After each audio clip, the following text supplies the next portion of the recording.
But first, today, you'll have seen the rumpus about refugees in the newspapers and on the radio recently. Well, in Dublin today, there's the first meeting of the Association of Refugees of Ireland. That's a body set up by those who've sought asylum here, and it was set up with the intention of fighting what they say is a rising tide of hostility towards them. Now, the number of people seeking refugee status has increased dramatically in the last few years, and now the facilities put in place to deal with them are just unable to cope. We've been getting the views of some of those who have successfully settled in Ireland, but first, we've canvassed the opinions on the streets of Dublin. I feel myself that everybody has to be given a fair chance to settle down. They are people with families, some genuine ones, and maybe there's not some that are not genuine. Do you think is it a good idea for Ireland to be taking in people from Eastern Europe and Africa when we have our own unemployment and so on? Well, if they're going to add anything to the country, why not take them in? I think a lot of them are not genuine refugees, you know. They're out begging, they're con artists. That's what I personally think, you know. I believe in charity beginning at home. And genuine cases coming from brutality should be investigated and allowed in. But I don't think half of these are genuine. If we have room for them, take them, because they're hungry and they're afraid. I'd have to say, like, be charitable.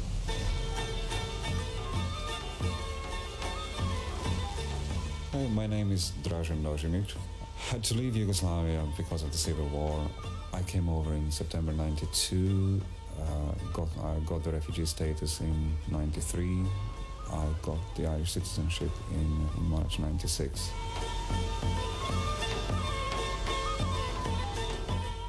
I intend to, at this stage, to open my own translation agency, to set up my own translation agency. Well, at the moment I live in Rathmines, in a self-contained bedsit. I live on the dole. I receive the unemployment benefit, which is £64, I think. You're completely cut off. In a way, the only people you communicate with are people in the Refugee Council and people in the Ministry of Justice. And then you just wait. Once you get the decision, it gets even worse because there are no people. You don't need the Refugee Council anymore. So you have to rebuild your life yourself. Do you feel very lonely and isolated here in this country? I don't, because I had English when I arrived, and I have a lot of close friends over here. But I mean close friends. Well, if you look at the pluses and minuses, is it a good country to be in for somebody like you? Is it possible to deal with it? Well, me personally, I'm okay, and I like it here. Now, other asylum seekers may disagree, and they would a lot, especially if they're black. Well, there is a perception that a large number of people who come into the country are not genuinely looking for asylum. They're merely here for economic reasons, and they're not escaping persecution. And let me tell you something. I was accused. You see, you get that in the Ministry of Justice. That's one of the opening lines.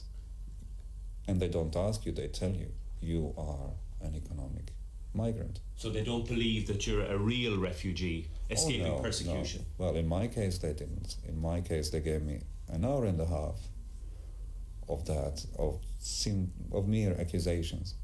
And they were just telling me, well, I don't care where, but you have to go.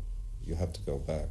And he was saying, I don't care whether it's Croatia or Bosnia or Serbia, it's none of my business, but you have to go because you're an economic migrant. And I got really angry because I didn't leave 2 flats and 2 houses and 2 cars that my family had and all that to come over and live on the social welfare. I had a job, I had a life. And who cares? In time, Dražen persuaded the authorities here he was a genuine asylum seeker. Now he's an Irish citizen and Dublin is his city. On O'Connell Street, the statue of Daniel O'Connell, a man devoted to tolerance and freedom of expression. Principles he wanted to see espoused in all 4 provinces. And it's in the pursuit of these principles that the growing number of asylum seekers make the way to Ireland. 362 in 1994. That went up the following year to 424. There was a rise again the next year, 1,179. And for the first 5 months of this year, 1,480. The total for the year will be many thousands.